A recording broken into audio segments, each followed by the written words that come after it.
I pledge allegiance.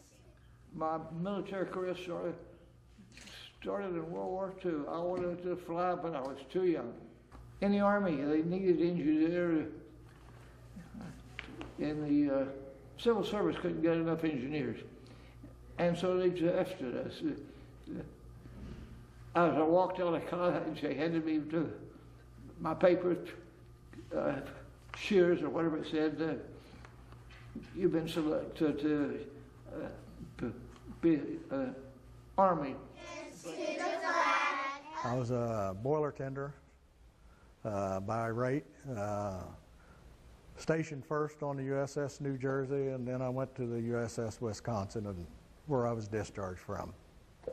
Well, I joined when I was 17 years old, just out of high school. I had never been out of Taylor County. I was raised in Grafton. I had never been out of the county before in my life. I had 2 years of welding degree, and they assured me that I could get a job anywhere by it being wartime and then needing welders, which was true, but we still had to draft at that age, and I wasn't draft age yet. And so nobody would hire me because of that. Knowing I was going to be 18 in January, they wouldn't even look at me. So I finally persuaded my mother to sign the papers. Dad never would. She signed for him. And so I joined the Navy. Of the United States of America. We were called kitty cruisers because I was 17 when I joined.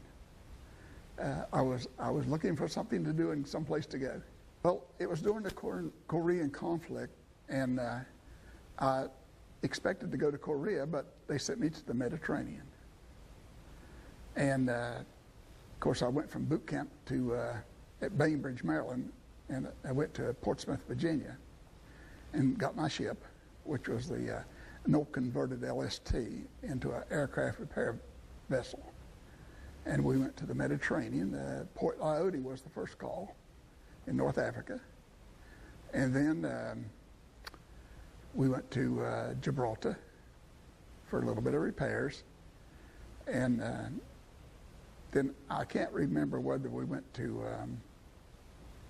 Tangiers or Algiers. I'd been to both of them. I'm not sure which was next on call. But I've been to Tangiers and Algiers. Also to Naples, Italy was my home port over there. We stayed for about 2 years. I was with the 83rd Division, the Infantry Division, heavy weapons, 81 millimeter mortars, 30 caliber machine guns. One night we'd walked probably all day. We walked a long way, I know that.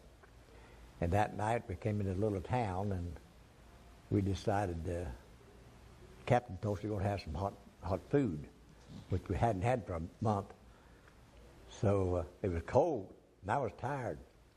I go in this house, and there's a big bed there with a big comforter on it. So I take this big comforter, roll up in it, and lay down on the bed. I don't know how long I slept, but they woke me up and said, we got to go, we got to go. We had a Jeep out there with ammunition on it. Machine guns and mortars and all the ammunition. So I threw that comforter up on top of that ammunition, lay down in it, rolled up in it on top of the ammunition. Later, they woke me up and said, we got to get out of here. I said, why? He said, there's a tank over there firing direct fire.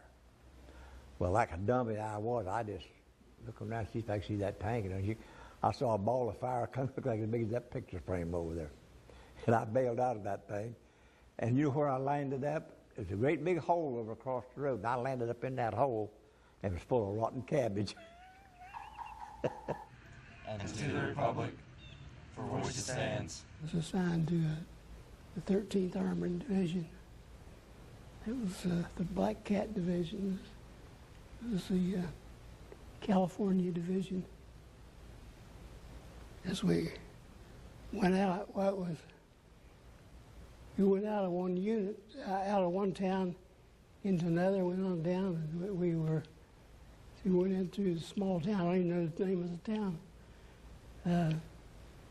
They were German soldiers in the doorways, and they went this way, and we speeded up our column because we were off track, apparently, because we were right into where the soldiers were, but they weren't fighting.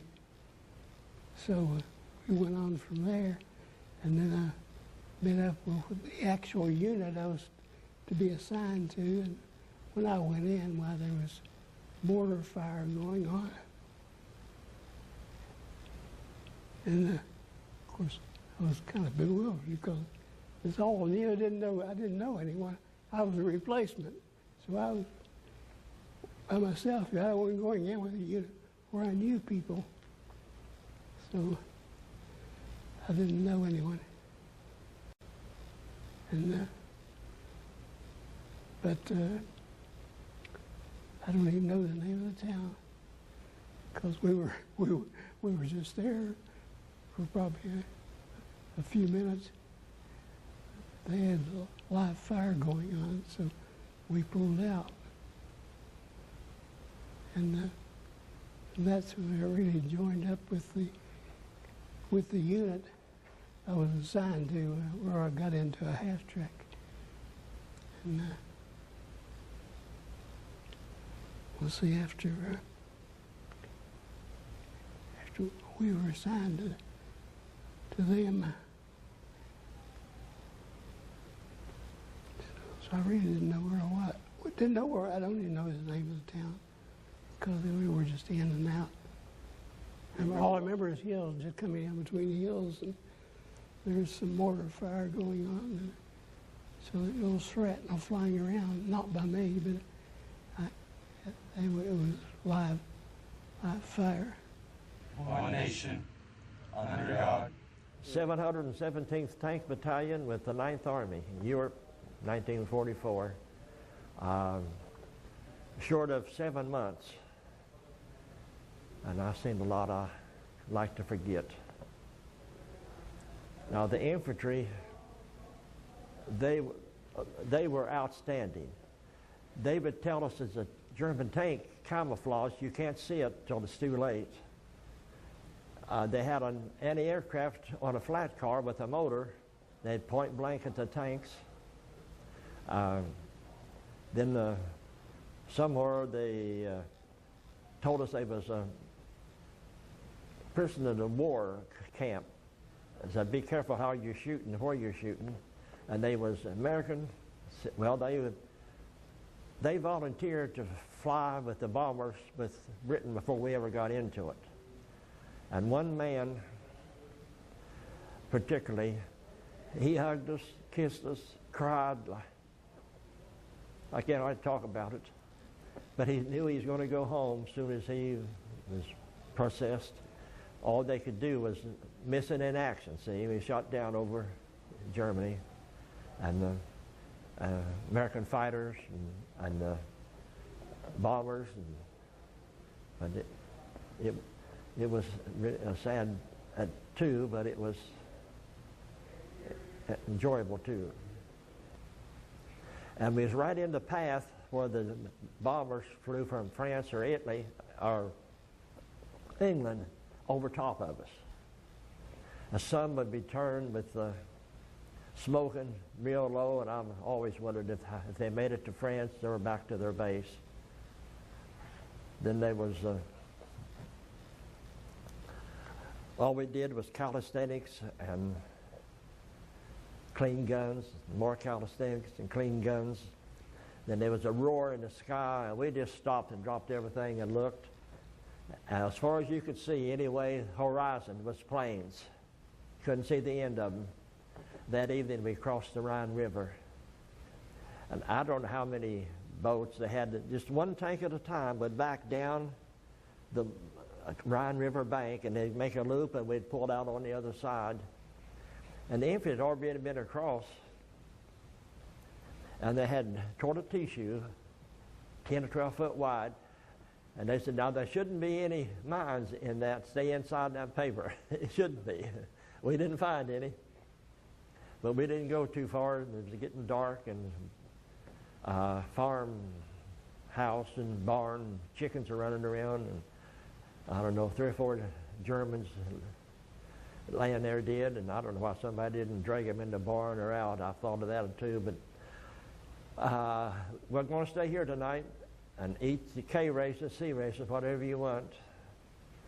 Well, we did, and the next morning, I don't know, 7:30 or so, whatever, we had to eat what we had left and started into Germany. And by 11 o'clock, we had lost the first section of 3 tanks. And I was in the second section, the Sherman tank. And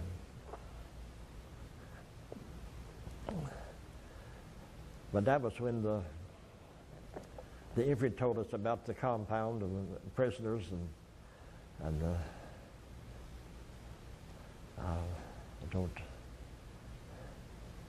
I don't understand how I made it. Indivisible, with liberty and justice for all. I went in 1942, I think it was October 42, and got out in January of 46. Well, I was several different places, but most of my time was spent on an island called Attu in the Aleutian Islands. It was supposed to have been one of the worst places to be stationed, but I worked in air transport, and I really enjoyed it, working there. Yeah, I learned to drive there. I hadn't driven at all, and I went with the guy down to the mess hall to get something to eat, and he'd been drinking. And we got down there, he had some buddies there, and he drank some more. We got out, and he got in the truck, and he couldn't even operate. So I thought, well, I've never driven, but I can do better than you. So I got in the driver's side, didn't have too much trouble getting it started. But when I put it in reverse, I had my foot on the gas pedal, and it shot back real fast. But I had an open lock back there, and finally got it stopped. And so I went slow, but I got him on back to the barracks where we were going. Well, I started out in 1942. We went in the North Atlantic, up the Mediterranean Sea, to Gilles, Sicily. There was an invasion there. Then we came back, and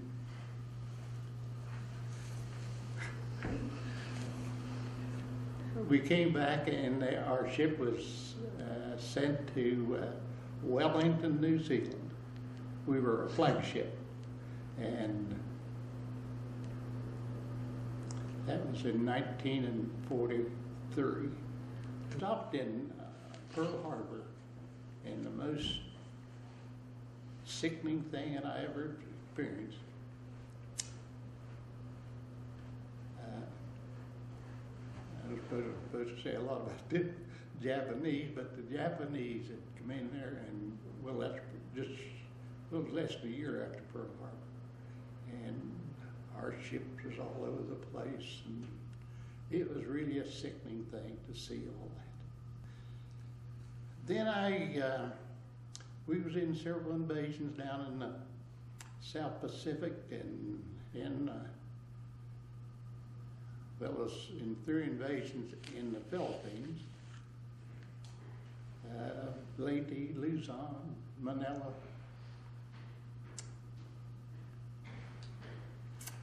and I got discharged, or I was transferred from the ship at the end of the war, and was discharged in Manila, Philippines. Skagway, Alaska, to run a railroad, work on a railroad up there, White Pass and Yukon Railroad. That was a 100-mile railroad, ran from Skagway up to Whitehorse. And they used to bring supplies up and bring them into the Lynn Canal there at Skagway, and then they take them off of the barges and put them on flat cars and train cars. Take them up to Whitehorse, fly them out of Whitehorse up to the Aleutians. That's how they got their supplies up there. So I was up there then from got up there in October, and then I left there in March, because I had applied for aviation cadet training. Got approved, got accepted. They sent me down to Biloxi, Mississippi. down in, was it Keesler Field down there. Sent me down there the same day it was on St. Patrick's Day, and let's see, that would have been in 44. The same day I got there, General Arnold, who at that time was commanding general of the Air Force, he issued an order that they had an abundance of cadets, didn't need any more, and send everybody back to the branch, to the unit they came from. You know, oh, we had a bunch of unhappy people there, because there were fellas there that came from, that had been overseas, and they come back for training, and some of them were navigators and gunners and all that on bombers, and they were coming back for cadet training, fighter pilots and that, and they couldn't. I mean, we all had to go back to what we were doing before. I was in from June the 21st, 1943 until May the 20, or March the 21st in 46. Then I was called back to, excuse me, I was called back to active duty, and I went back in on August the 18th of 1950 and got out December the 3rd of 51. Yeah, well, I say with distinction I was in the largest invasion of all times in Normandy. I was in Normandy on D-Day. Then in 1950, the ship I was on, we participated in the evacuation of all the UN forces at Hungnam, North Korea. When they disbanded, we were supposed to go to Florida for further training on the amphibious. So we got orders right before Christmas that our orders had been changed, and they sent us to Europe on a different outfit. They had formed this outfit, gunfire support craft, which was to be used in Normandy, which we didn't know that.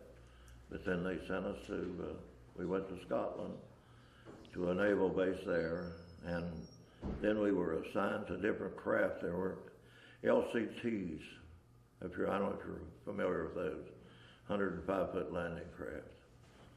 And this was the brainchild of a British general, this gunfire support group. And it was set up so that our training, we had Sherman tanks. We had Sherman tanks aboard, and it was arranged so that the tanks would they would fire going into the beach too. And it's the only time in the history of the invasions that the mechanized was put in on the first wave. Our unit was to hit the beach on the first wave. Well, a lot of people might not realize the invasion was scheduled for June the 5th. And we left, a staging area was in Portland, Weymouth, England. And we got about, the convoy got maybe 4 or 5 hours out, and we had orders to turn around and go back. And so we come back in, and we sat there that day, and then that's the time that Eisenhower had to make the determination to either go or delay it. And of course they said if they would have delayed it, it would have really put a wrench in the secrecy and everything. So then the invasion was put on June the 6th. Now, we didn't get to the beach. Our craft, these were old Lend-Lease LCTs. These were the first ones that was built. It was the Mark 6, Mark 5. And this was sort of a reverse Lend-Lease, where we took these back from the British Navy. And they were all old. And on the way across, as you've probably read, that was one of the worst storms in 40 years in the Channel. It was really an awful storm. And on the way across, of course, the waves and everything took its toll, and so we started taking on water about 3 o'clock in the morning. And of course, they were just a massive tank, welded tanks together.